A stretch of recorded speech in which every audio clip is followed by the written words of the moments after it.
یہ ویڈیو وہ لوگ نہ دیکھیں جو صرف اپنے سیاسی قائد کی ہی بات کو سچ اور درست سمجھتے ہیں، جو مختلف نقطہ نظر رکھنے والے ہر فرد کو لفافہ کہتے ہیں، غدار کہتے ہیں، یہ کہتے ہیں کہ تم جو بھی کہہ رہے ہو وہ کہنے کہ تم نے پیسے پکڑے ہوئے ہیں، کیونکہ ان لوگوں کو یہ ویڈیو دیکھنے کی ضرورت ہی نہیں ہے، جو یہ حرکات نہیں کرتے، جو عقل رکھتے ہیں، شعور رکھتے ہیں اور اس کا استعمال بھی کرتے ہیں، جو مخالف نقطہ نظر کو سنتے ہیں، پرکھتے ہیں، اس کے بعد اسے مسترد یا قبول کرنے کا فیصلہ کرتے ہیں، جو یہ سمجھتے ہیں کہ اختلاف ایک حسن ہوتا ہے، جو اختلاف رکھنے والے کو تضحیک آمیز القاب نہیں دیتے۔ یہ ویڈیو صرف ان لوگوں کے لیے ہے، کیونکہ نوک جھوک کی اس ویڈیو میں آپ کو سیاسی بونا بننے کے 7 طریقے بتائے جائیں گے۔ میں ہوں عمیر محمود۔ سیاسی بونا بننے کے لیے سب سے پہلے آپ نے ایک سیاسی قائد منتخب کرنا ہے اور آنکھیں بند کر کے اس کی ہر بات پر یقین کر لینا ہے۔ اس کے بعد آپ نے اپنے دماغ کو بڑھنے نہیں دینا۔ اس کا طریقہ یہ ہوگا کہ ہر قسم کی سمجھ اور شعور کے دروازے اپنے دماغ پر بند کر دینے ہیں۔ جس سیاسی قائد کا پیروکار بننے کا آپ نے فیصلہ کیا ہے، اپنی سوچ آپ نے اس کے پاس جا کر گروی رکھوا دینی ہے۔ اپنے ذہن کو ایسی تربیت دینی ہے کہ صرف اس بات کو درست سمجھے جو آپ کا سیاسی قائد کہے۔ اپنے ذہن کو ایسی تربیت دینی ہے کہ آپ کے قائد کے کہے کے برعکس کوئی بھی بات ہو تو آپ کا ذہن پہلے سیکنڈ میں ہی اس بات کو غلط اور جھوٹ قرار دے دے۔ اس کے بعد آپ نے سوشل میڈیا پر دینے کے لیے گندی گندی گالیاں سیکھنی ہیں۔ ایک مخصوص محلے سے،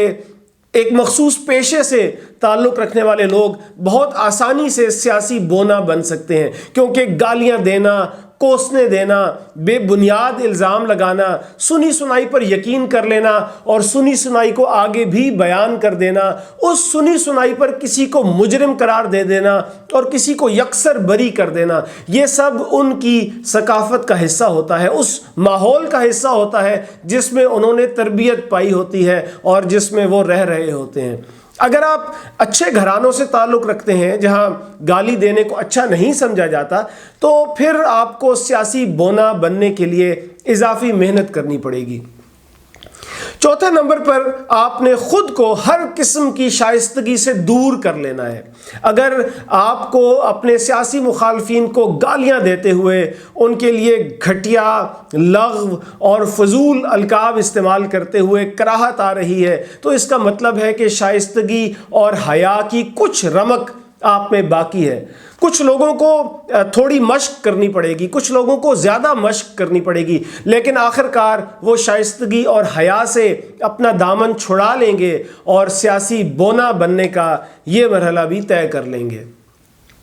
کہیں کوئی فرد دستاویزی حقائق سامنے لے آئے، ریکارڈ سے کوئی ایسا سچ نکال لائے جو آپ کے قائد کے بیان کو جھوٹا ثابت کرتا ہو، پھر آپ نے اس فرد کی ساکھ پر سوال اٹھانے ہیں۔ اس کے بھی 2 طریقے ہیں۔ ایک تو سیدھا اور صاف طریقہ یہ ہے کہ اسے لفافہ قرار دے دیں، یہ کہہ دیں کہ وہ جو بھی کہہ رہا ہے ایسا کرنے کے لیے اس نے پیسے پکڑے ہوئے ہیں۔ شروع میں آپ کو تھوڑی مشکل ہوگی، آپ کا شعور آپ سے یہ کہنا چاہے گا کہ یوں یکسر کسی کی بات مسترد کرنے کے بجائے کیوں نہ پہلے اس پر غور کر لیں، کیوں نہ ایک بار اس کی بات کو پرکھ لیں۔ ایسی کوئی بھی سوچ جیسے ہی آپ کے دماغ میں سر اٹھائے فوراً اس کا سر کچل دیں۔ چند بار ایسا کرنے کے بعد آپ عادی ہو جائیں گے۔ دوسرا طریقہ یہ ہے کہ جو بندہ حقیقت بیان کر رہا ہے اس سے کہیں تم اس وقت کیوں نہ بولے جب فلاں قائد نے بھی وہی کام کیا تھا۔ وہ آگے کہے کہ یہ دیکھیں یہ اس وقت میں نے یہ کہا تھا، تو اس سے کہیں کہ اچھا یہ کہا تھا تو یہ اور یہ کیوں نہیں کہا تھا۔ اس طرح وہ سچ بولنے کے بجائے بس آپ کو وضاحتیں دیتا رہ جائے گا۔ اس دوران آپ نے ہرگز نہیں سوچنا کہ بے شک اس نے فلاں قائد کے بارے میں کچھ نہیں کہا، لیکن آپ کے قائد کے بارے میں جو کہہ رہا ہے وہ تو سچ ہی کہہ رہا ہے نا۔ میں نے عرض کی نا کہ سیاسی بونا بننے کے لیے آپ نے اپنے دماغ کے دروازے ہر قسم کی سوچ کے لیے بند کر دینے ہیں۔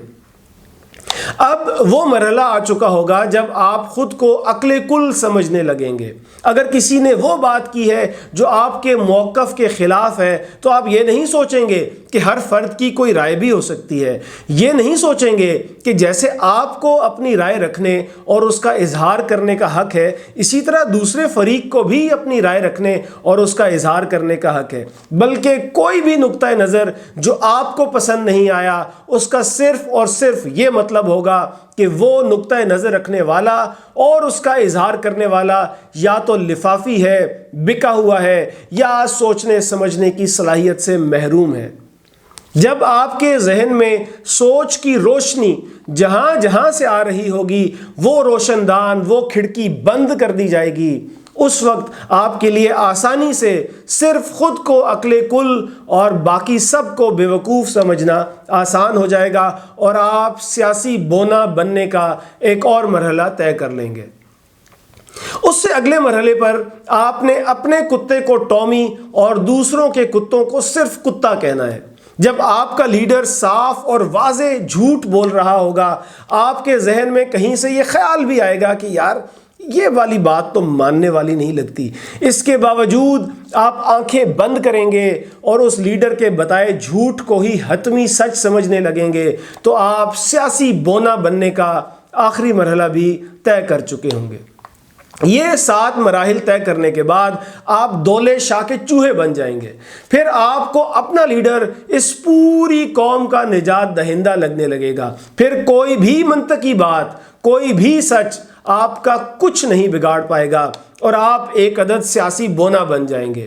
ان 7 مراحل کو عبور کرنے کے بعد آپ نے اپنا امتحان لینا ہے۔ وہ امتحان یہ ہے کہ آپ نے کسی کے مخالف نقطہ نظر کو سننا ہے۔